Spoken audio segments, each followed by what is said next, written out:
कहानी उन आम घरों की है जहां खाने वाले तो कई, लेकिन कमाने वाला एक मर्द ही होता है। बावजूद इसके उससे उम्मीदें कम नहीं होती। देखिए जी, सामने वाले वर्मा जी कैसी अच्छी तरह से सफाई करते हैं छुट्टी वाले दिन अपने घर की, और एक आप हैं। अरे यार, उनके पास कार है, ऑफिस पास में है और हफ्ते में 2 दिन की छुट्टी होती है, तो फर्क तो पड़ता है ना।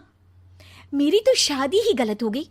अरे कोई मस्त लड़का मिलता, कमाता भी, घुमाता भी, घर के कामों में भी मदद करता, लेकिन नहीं जी, हमारे वाले को तो कमाने से फुर्सत ही नहीं, और कमाई भी ऐसी कि कोई जरूरत पूरी ही नहीं हो रही है। सुनील बेचारा शीना को देखकर सोचता है कि शीना सही कह रही है।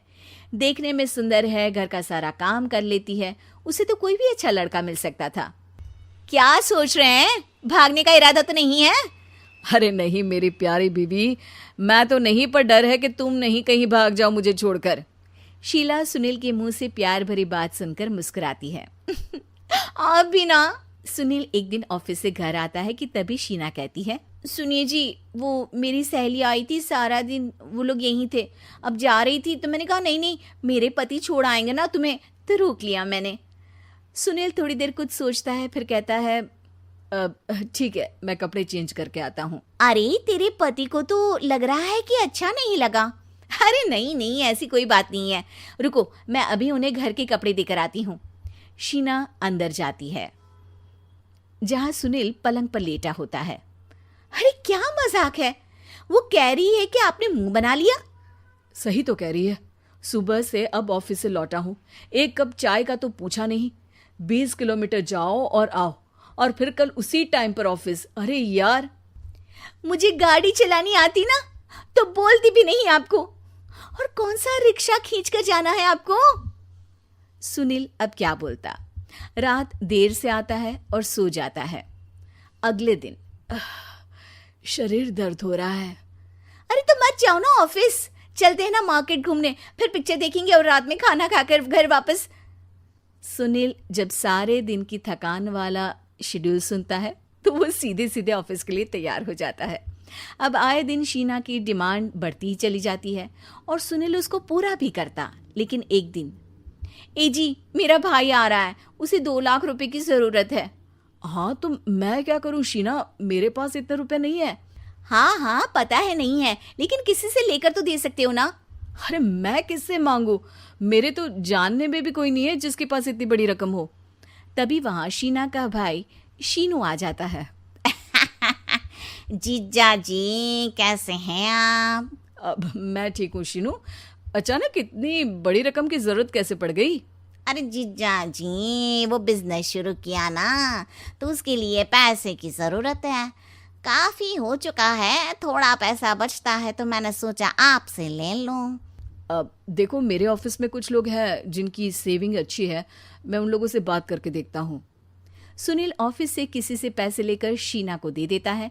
शीना वो पैसा भाई को दे देती है। 2 महीने बाद, अरे यार शीना, वो ऑफिस वाला आदमी अपने पैसे मांग रहा है, कैसे दूं? अपने भाई से बोलो ना पैसे दे दे। अरे हाँ हाँ दे देगा, कहाँ भागा जा रहा है, आप उनको बोल दो कि दे देंगे।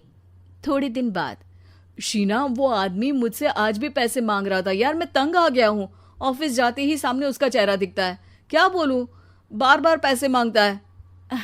अच्छा मैं शीनू को फ़ोन लगाती हूँ, बात करके देखती हूँ। शीना भाई को फ़ोन करती है लेकिन वो फ़ोन उठाता ही नहीं। लगता है भाई कहीं ऐसी जगह है जहाँ नेटवर्क की समस्या होगी। सुनील अगले दिन दोपहर को ही घर आ जाता है। उसका चेहरा उतरा और परेशान सा होता है। वो रोने लगता है। अरे क्या हुआ जी, आप इतना परेशान क्यों हैं? सब ठीक तो है ना? अरे नहीं शीना, कुछ ठीक नहीं है, मैं ठीक नहीं हूँ। तुम्हारे भाई के लिए मैंने जो पैसे लिए थे, उस आदमी ने आज भरे ऑफिस में सबके सामने मेरी बेइज्जती कर दी।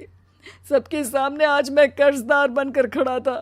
मैंने हर वो प्रयास किया घर चलाने के लिए जो मैं कर सकता था, लेकिन अब नहीं होगा। वो फिर रोने लगता है। अरे आप तो औरतों की तरह रो रहे हैं, मर्द हैं आप। क्यों, आदमी के सीने में दिल नहीं होता, या फिर वो इंसान नहीं बशीर होता है? अरे मैं थक चुका हूँ शीना, तुम समझती क्यों नहीं? मैं भी शारीरिक और मानसिक रूप से थकता हूँ, मैं भी आराम करना चाहता हूँ, सुकून चाहता हूँ। मैं अब कुछ नहीं कर सकता। कुछ नहीं। वो बैठ जाता है। शीना पति को हैरान परेशान देखकर चुप हो जाती है। अगले दिन, सुनिए, ये लीजिए 2 लाख रुपये, उस आदमी को दे दीजिए और बोल दीजिए कि आज के बाद किसी को पैसे के लिए बेइज्जत ना करे। सुनील पैसे देखकर राहत की सांस लेता है। अरे शीना, तुमने तो मेरा बहुत बड़ा काम कर दिया। अब मैं शान से ऑफिस जा सकता हूँ, लेकिन ये पैसे आए कहाँ से?